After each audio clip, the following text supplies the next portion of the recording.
राधे राधे दोस्तों। पुराने समय की बात है। किसी गांव में लाला लक्ष्मण राम रहते थे। पेशे से लाला लक्ष्मण राम एक हलवाई थे। इसीलिए सारे गांव के लोग उन्हें लच्छू राम हलवाई के नाम से जानते थे। उनकी दुकान की मिठाई, खासकर रबड़ी, पूरे गांव भर में प्रसिद्ध थी। लोग उनकी दुकान की मिठाई बड़े चटकारे ले लेकर खाते थे। इसके बावजूद लाला लच्छू राम बेहद ही कंजूस थे। वो कहते हैं ना कि इतना कंजूस कि दूध में मक्खी गिर जाए तो उसे भी चूस कर फेंके।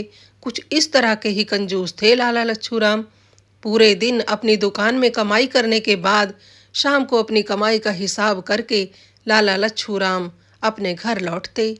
एक शाम जब लाला लच्छू राम अपने घर लौट रहे थे तो उन्हें अपनी पत्नी पार्वती की बात याद आ गई। पार्वती ने सुबह चलते समय झुमके लाने की फरमाइश की थी। लाला लच्छू राम वैसे तो झुमके पर पैसा खर्च नहीं करना चाहते थे, पर अगर झुमके नहीं लेकर गए तो पार्वती नाराज हो जाएगी। ना चाहते हुए भी लाला लच्छू राम सुनार की दुकान पर जा पहुंचे। सुनार की दुकान पर पहुंचकर उन्होंने एक जोड़ी झुमके पसंद किए और सुनार से उनका दाम पूछा। क्यों भाई, कितने रुपए के दिए? तो सुनार ने कहा, हुजूर 10 रुपए के। 10 रुपए सुनते ही सेठ आग बबूला हो गया और बोला, हाँ हाँ भाई, 10 रुपए जैसे कि पेड़ पर लगते हैं। तुमने तो लूट मचा कर रखी है। मैं तो 10 रुपए में रबड़ी का पूरा डब्बा दे दूं और तुम ये छोटे से झुमके 10 रुपए में दे रहे हो। सुनार बोला, तो भाई अपनी दुकान के रबड़ी के लच्छे ही अपनी पत्नी के कान में पहना देना। ये मेरी दुकान पर क्यों झुमके लेने आए हो? लाला लच्छू राम को बड़ा गुस्सा आया और बिना झुमके लिए घर की तरफ चल दिए। रास्ते में उन्हें यह बात सता रही थी कि पार्वती झुमके के लिए पूछेगी तो मैं क्या बोलूँगा। चलते चलते लाला लच्छू राम ने एक तरकीब सोची। जैसे ही लाला लच्छू राम घर पहुँचे तो पार्वती ने कहा, ए जी, मेरे झुमके लाए हो? तो लाला लच्छू राम मायूस होते हुए बोले, क्या बताऊं पार्वती, जब मैं दुकान से झुमके लेकर घर की तरफ आ रहा था तो मैंने देखा एक लफंगा कहीं से आया और एक औरत के झुमके कान से खींच कर भाग गया। उसके दोनों कान कट गए। बेचारी फूट फूट कर रो रही थी। हाय राम, ऐसा हुआ क्या? पार्वती ने बड़े आश्चर्य से कहा। मायूस होते हुए लाला लच्छू राम बोले, हाँ पार्वती, तुम्हें पता है, जब मैंने यह सब देखा तो मैंने झुमके नाली में फेंक दिए। मैं अपनी पार्वती के इस तरह से कान कटते हुए नहीं देख सकता। इस पर पार्वती ने कहा, अच्छा किया जी, ऐसे नामुराद झुमकों से तो बिना झुमके के ही सही है। बेमतलब में कान कटवा कर बैठ जाऊंगी किसी दिन। लाला लच्छू राम ने यह सुनकर बड़े राहत की सांस ली कि चलो जान छूटी। इस तरह कुछ दिन बीते। कुछ दिनों बाद लाला लच्छू राम ने अपनी पत्नी पार्वती से कहा, सुनो पार्वती, मैं देख रहा हूँ इन दिनों तुम खाने पीने की चीज़ों पर ज़्यादा पैसा बर्बाद कर रही हो। पार्वती बोली, अजी खाने पीने की चीज़ों पर भी लगाया हुआ पैसा कहीं बर्बाद होता है क्या? खाएंगे पिएंगे नहीं तो जिएंगे कैसे? लाला लच्छू राम ने गंभीरता से कहा, देखो पार्वती, इस बारे में मैं तुम्हारी कोई सफाई नहीं सुनूंगा। कान खोल कर सुन लो, कल से दोनों टाइम बस एक आदमी का खाना बनेगा और एक समय मैं खाऊंगा तो तुम सूंघ कर संतुष्ट होगी और दूसरे समय में तुम खाओगी तो मैं सूंघ कर संतुष्ट होऊंगा। समझी तुम? इस पर मुझे कोई बहस नहीं करनी है। जैसे मैं कह रहा हूँ ऐसे ही होगा। पार्वती बेचारी चुपचाप रही, क्या कहती। तभी लाला लच्छू राम की नज़र पार्वती के पास चल रहे पंखे पर पड़ी। पंखा चल रहा था और पार्वती उसके सामने बैठी हवा खा रही थी। लच्छू राम को बड़ा गुस्सा आया। पार्वती से बोले, सुनो पार्वती, यह पंखा कुछ ज़्यादा ही चल रहा है। ऐसे तो ये 2-4 दिन में ही पुराना होकर टूट जाएगा। आज से ही इस पंखे को बंद करके उठा कर रख दो और हाथ के पंखे से अपनी हवा कर लिया करो। पार्वती बोली, अजी मेरे हाथ दुखते हैं उससे हवा करते हुए। तो लाला लच्छू राम यह सुनकर बड़े क्रोधित हुए और बोले, तो ऐसे करो, हाथ के पंखे को जमीन में गाड़ दो और उसके सामने अपनी मुंडी हिला दिया करो। इस तरह से तुम्हारे हाथ भी नहीं दुखेंगे और बिजली का खर्चा भी बच जाएगा। पार्वती सुनकर मन महसूस कर रह गई। अगले दिन लच्छू राम हलवाई जब खाने के लिए बैठा तो उसने देखा कि उसकी थाली में दाल भात के साथ 2 सब्जी और चपाती भी थी। उसने अपना सर पीटते हुए कहा, हे भगवान, पार्वती, तुमसे कल मना किया था ना कि खाने पर ज़्यादा पैसा खर्च नहीं करना है, तो तुमने इतना सारा खाना क्यों बनाया? पार्वती बोली, ए जी, मुझे लगा इन दिनों आपका धंधा थोड़ा चौपट हो गया है, इसीलिए आप ऐसी बात कर रहे हो। तो मैंने आपसे बचा बचा कर जो पैसे इकट्ठे किए थे ना, उसी में से थोड़े से पैसे से मैं यह सब राशन खरीद लाई और आपको भोजन बनाकर खिला रही हूँ। लाला लच्छूराम सोच में पड़ गया। ना जाने पार्वती ने तो कितने पैसे इकट्ठे करके रखे होंगे, ना जाने कितना धन इकट्ठा कर लिया होगा इसने बचा बचा कर। अब वह सोचने लगा कि पार्वती से कैसे वो धन निकाला जाए। खाना खाते खाते लच्छूराम ना जाने कितनी योजनाएं बनाने लगा। अगले दिन लच्छूराम जब अपने घर पहुंचा तो उसने गंभीर होते हुए अपनी पत्नी से कहा, अरे पार्वती, सुना है शहर में एक ऐसा ठग आया है कि जो अकेली औरतों को बेवकूफ़ बनाकर उनसे धन ठग ले जाता है। अगर तुम्हारे पास कोई नकदी या धन है तो मुझे दे दो, मैं उसे गुप्त तिजोरी में रखवा दूंगा। यह सुनकर पार्वती चिंतित होते हुए बोली, यह तो बड़ी बुरी खबर है जी। नामुराद वह ठग मुझसे भी ठग कर ले जा सकता है। हाँ, मेरे पास कुछ सोने की मोहरें हैं, मैं उन्हें अभी तुम्हें लाकर देती हूँ, आप उन्हें गुप्त तिजोरी में रखवा देना। यह कहकर पार्वती ने सारी मोहरें लाला लच्छूराम को लाकर दे दी और बोली, लो जी, ये मेरी सारी मोहरें जो मैंने बड़ी मुश्किल से जोड़ी हैं, आप इन्हें बड़ी हिफाजत से रखवा देना। लाला मुस्कुराता हुआ बोला, इन्हें तिजोरी में रखने की अब कोई ज़रूरत नहीं है पार्वती, ये सब तो मैंने तुमसे तुम्हारा इकट्ठा किया हुआ धन निकलवाने के लिए झूठ बोला था कि शहर में ठग आया हुआ है। सुनकर पार्वती को बड़ा धक्का लगा। वह आग बबूला होते हुए बोली, यह तुमने क्या किया? तुमने मेरे साथ धोखा किया है। ऐसा छल कपट भी क्या कोई अपनी पत्नी के साथ करता है? अब मैं यहाँ एक पल भी नहीं रहूँगी, मैं कल ही अपने मायके चली जाऊँगी। लाला लच्छूराम ने जब यह सुना तो बड़ा खुश हुआ और सोचने लगा, चलो कुछ दिन के लिए इसका खाने पीने का खर्चा कम हो जाएगा अगर ये मायके चली जाए तो। अगले दिन पार्वती अपने मायके के लिए रवाना हो गई। इधर लच्छूराम अपनी दुकान की बदौलत दिन दुगनी रात चौगनी तरक्की कर रहा था। उसके पास बहुत सारा धन इकट्ठा हो गया था। अब एक समय ऐसा भी आया जब लाला लच्छूराम को अपनी कमाई हुई दौलत की सुरक्षा की चिंता सताने लगी। उसने सोचा कि अगर किसी चोर ने मेरी सारी जमा पूंजी चुरा ली तो मेरी बरसों की मेहनत बर्बाद हो जाएगी। मुझे अपने धन को सुरक्षित रखना चाहिए। यह सोचकर लाला रात दिन अपने दिमाग में अपने धन की सुरक्षा को लेकर योजनाएं बनाने लगा। उसने तय किया कि वह अपने सारे धन को किसी सुरक्षित स्थान पर रख देगा। घर जाकर लाला ने अपने सारी जमा पूंजी, सारा धन, रुपया पैसा एक बड़े से घड़े में भर लिया और उसे सुरक्षित रखने की नीयत से रात के अंधेरे में जंगल की तरफ चल पड़ा। जंगल में पहुंचकर लाला लच्छूराम ने एक छायादार बड़े वृक्ष के नीचे गड्ढा खोदकर उस मटके को उसमें छुपा दिया। मटके को गड्ढे में छुपाकर लाला पूरी तरह संतुष्ट होकर अपने घर लौट आया। अगले दिन उसी गांव का एक गरीब किसान जिसका नाम सुखिया था, वो लाला के पास आया और बोला, लाला जी, आपसे हाथ जोड़कर एक विनती है, कृपया आप मेरी थोड़ी सी मदद कर दीजिए। मेरा बैल बीमार होकर मर गया है और मेरी खेती बाड़ी चौपट पड़ी है। आप मुझ पर दया करके मुझे थोड़े से पैसे दे दो जिससे कि मैं बैल खरीद सकूं। मैं आपके पैसे फसल उठते ही चुका दूंगा, एक एक पाई आपको चुका दूंगा, कुछ न रखूंगा। पैसे की बात सुनते ही लाला लच्छूराम एकदम विफर कर बोले, क्या पैसे? मुझे तुमने कोई सेठ साहूकार समझा है क्या? मेरे पास पैसे कहाँ से आए? अब सुखिया हाथ जोड़कर गिड़गिड़ाते हुए बोला, लाला जी, ऐसे ना कहिए, मैं फसल काटते ही आपके सारे पैसे ब्याज सहित चुका दूंगा। लाला तुनक कर बोला, फसल होगी तभी तो कटेगी ना।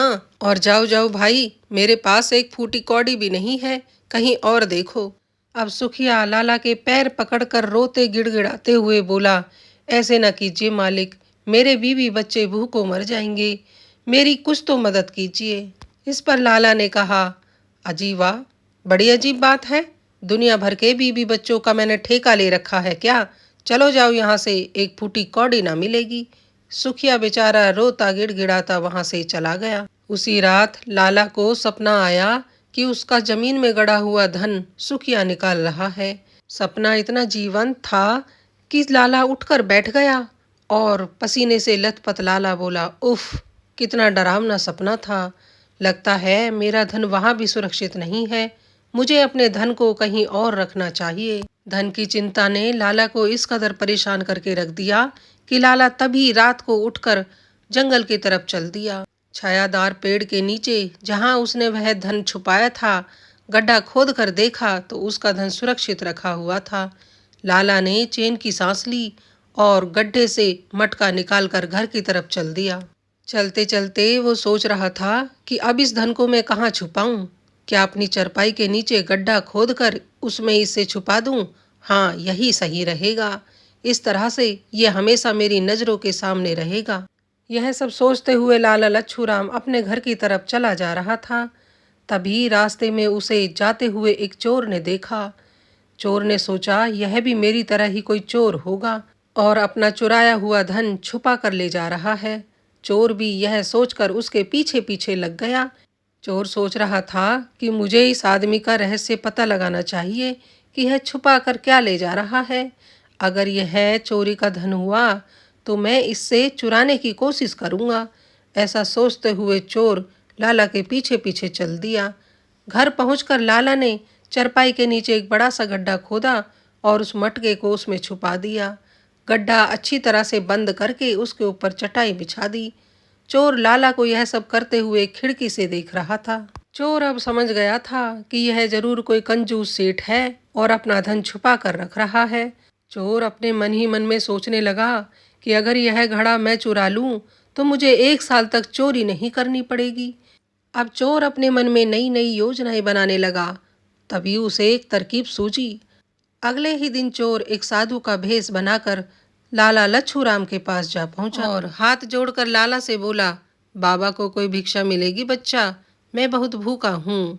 यह सुनकर लाला ने कहा, अवश्य बाबा, थोड़ी देर रुको। इतना कहकर लाला भीतर गया और 4 रोटियां लेकर आया और बाबा से बोला, यह लो बाबा, तुम सही समय पर आए हो। थोड़ी देर बाद मैं ये सारी रोटियां अपनी गाय को खिला देता। यह सब देखकर चोर मन ही मन में सोच रहा था कि बेफिक्र रह बच्चा, तेरी दौलत के साथ साथ तेरी गाय को भी खोल कर ले जाऊंगा। रोटी लेते हुए उस साधु बने चोर ने लाला से कहा, बच्चा, तेरा भाग्य तो बड़ा प्रबल है। यह सुनते ही लाला लच्छूराम खुशी से उछलते हुए बोला, क्या सच में महाराज? हाँ बच्चा, भोले बाबा की बात कभी झूठ नहीं होती, पर इसके साथ साथ ही तुम किसी विपत्ति में भी फंसने वाले हो। लाला ने परेशान होते हुए पूछा, कैसी विपत्ति महाराज? साधु बना चोर बोला, बच्चा, जैसे ही वो दौलत आएगी उसके साथ ही वो घोर विपत्ति भी आएगी। दौलत के मिलते ही तेरी मृत्यु हो जाएगी। लाला ने परेशान होते हुए पूछा, क्या इसका कोई उपाय नहीं है महाराज? उपाय तो है बच्चा, हमें एक यज्ञ करना पड़ेगा, महामृत्युंजय यज्ञ। लाला बोला, इसमें कितना खर्चा आ जाएगा? तो साधु बने चोर ने कहा, इसमें 5 स्वर्ण मुद्राएं लग जाएंगी। लाला लच्छूराम ने अपने मन में सोचा, सौदा बुरा नहीं है। मेरी जान के बदले अगर 5 सोने के सरपी चली जाएंगी तो मुझे कोई ऐतराज नहीं है। अब बाबा के कहे अनुसार हवन की सारी सामग्री ले आया। शाम होते ही उस कपटी साधु ने यज्ञ शुरू कर दिया। इधर लच्छूराम हाथ जोड़कर आंखें बंद करे बैठा था। कपटी ने इसी बात का फायदा उठाया और एक नशे की गोली हवन में डाल दी।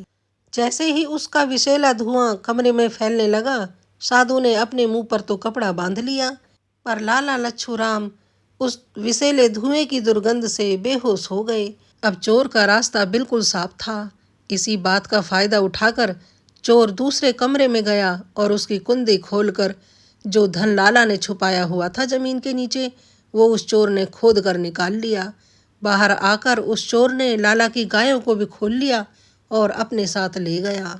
अगले दिन की सुबह जब लाला को होश आया, उसकी आंखें खुली तो उसने देखा वहां पर तो साधु बाबा है ही नहीं। लाला उठा और आश्चर्य से देखते हुए साधु बाबा को आवाजें लगाने लगा। उठकर जैसे ही वह दूसरे कमरे की तरफ गया तो उसने देखा दरवाजा खुला हुआ है। हाय राम, यह दरवाजा कैसे खुल गया? अरे मेरा मटका कहाँ चला गया? लाला ने जब देखा, जमीन में तो गड्ढा बना हुआ है और मटका गायब है। लाला छाती पीट पीट कर रोने लगा। हाय मैं लुट गया, बर्बाद हो गया।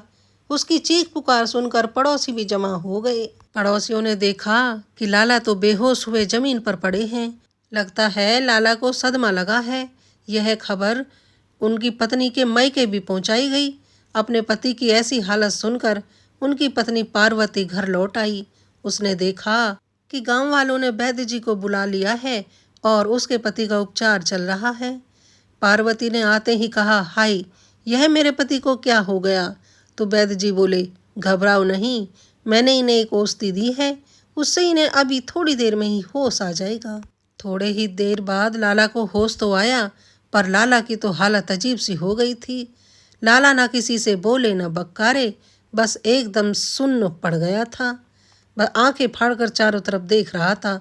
अगले दिन वैद्य जी फिर आए तो पार्वती ने उनसे पूछा, वैद्य जी इनकी हालत ऐसे कैसे हो गई है, क्या यह ठीक हो पाएंगे? तो वैद्य जी ने कहा, पार्वती जी इनकी यह हालत इनकी कंजूसी की वजह से हुई है। इन्होंने सारी जिंदगी धन अपने सीने से लगा कर रखा, कभी किसी गरीब की मदद ना की, कभी किसी पुण्य कार्य में नहीं लगाया।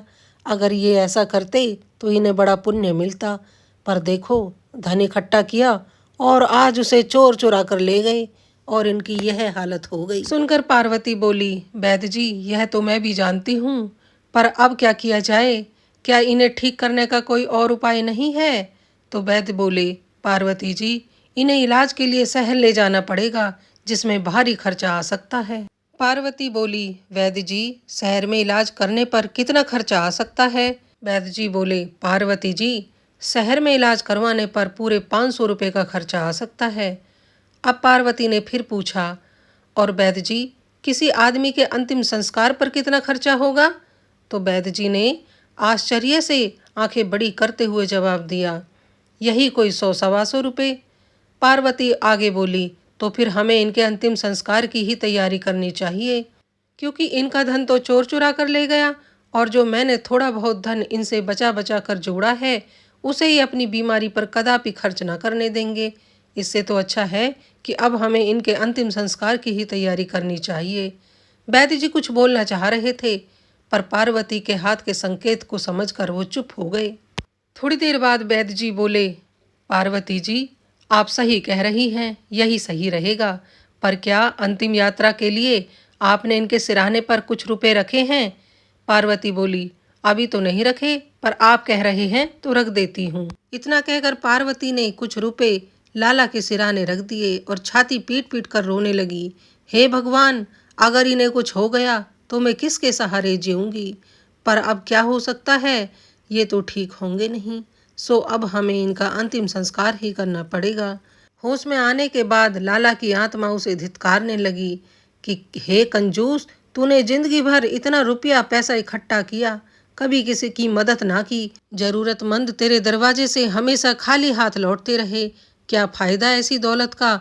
आज यह दौलत मेरे किसी काम की नहीं है। लाला लच्छूराम की आत्मा उसे धिक्कारने लगी, रे मूर्ख, सारी जिंदगी रुपया पैसा इकट्ठा करता रहा, अब इस रुपये पैसे का क्या ही लाभ जो यह तेरे काम ना आए। अब भी समय है, उठ जा और अपना इलाज करवा ले और उसके बाद जो तेरे पास रुपया पैसा है गरीबों में बांट, कुछ धर्म पुण्य का काम कर, जिससे कि मरते समय तेरी आत्मा तुझे ना धिक्कारे जैसे कि आज धिक्कार रही हैं। यह सब सोचते ही लाला लच्छूराम एकदम से उठकर बैठ गया और अपनी पत्नी से बोला, पार्वती मुझे शहर ले चलो इलाज कराने के लिए, मेरी आंखें खुल चुकी हैं, अब जीने की इच्छा भी जागृत हो रही है मन में। मैंने इतना पैसा जोड़ा, अगर यह आज मेरे काम ना आया तो धिक्कार है मुझ पर। पार्वती ने जब यह सुना तो बड़ी खुश हुई और खुशी के आंसू आंखों से पूछते हुए बोली, अजी मैं तो यही चाहती थी कि आप इलाज करवाएं और जल्द से जल्द ठीक हो जाएं। उसके बाद पार्वती उन्हें शहर के सबसे बड़े अस्पताल में ले गई। कुछ दिन लाला का इलाज चला और लाला बिल्कुल ठीक हो गए। अब लाला धर्म पुण्य के काम में लग गए थे। उन्हें यह पाठ समझ आ गया था कि धन जोड़ने से कोई लाभ नहीं है, इस धन से पुण्य कर्म करने से ही हमें पुण्य मिलता है। लाला ने ना जाने कितने कुएं खुदवाए, बावड़ियां लगवाई और साधु महात्माओं को खूब दान दक्षिणा दी। गरीबों की मदद करता और अपनी पत्नी पर दिल खोलकर खर्च करता। अब दोनों पति पत्नी सुखपूर्वक रहने लगे। दोस्तों, आज की हमारी कहानी यहीं पर समाप्त होती है। हमारी कहानी आपको कैसी लगी? कृपया हमें कमेंट बॉक्स में कमेंट करके ज़रूर बताएं। और आप कहानी किस शहर से सुन रहे हैं यह भी हमें बताएं। कहानी अगर थोड़ी सी भी अच्छी लगी हो तो एक लाइक कर दें। चैनल पर पहली बार आए हैं तो चैनल को सब्सक्राइब कर लें और हमारी कहानियों को ज़्यादा से ज़्यादा अपने यार दोस्तों के साथ शेयर करें। कहानी को पूरा देखने के लिए आप सबका धन्यवाद। सब सुखी रहें, स्वस्थ रहें, मस्त रहें और सबके अन्न धन भंडार भरे रहें। इसी प्रार्थना के साथ मैं सीमा यदुवंशी आप सबसे विदा लेती हूँ। राधे राधे।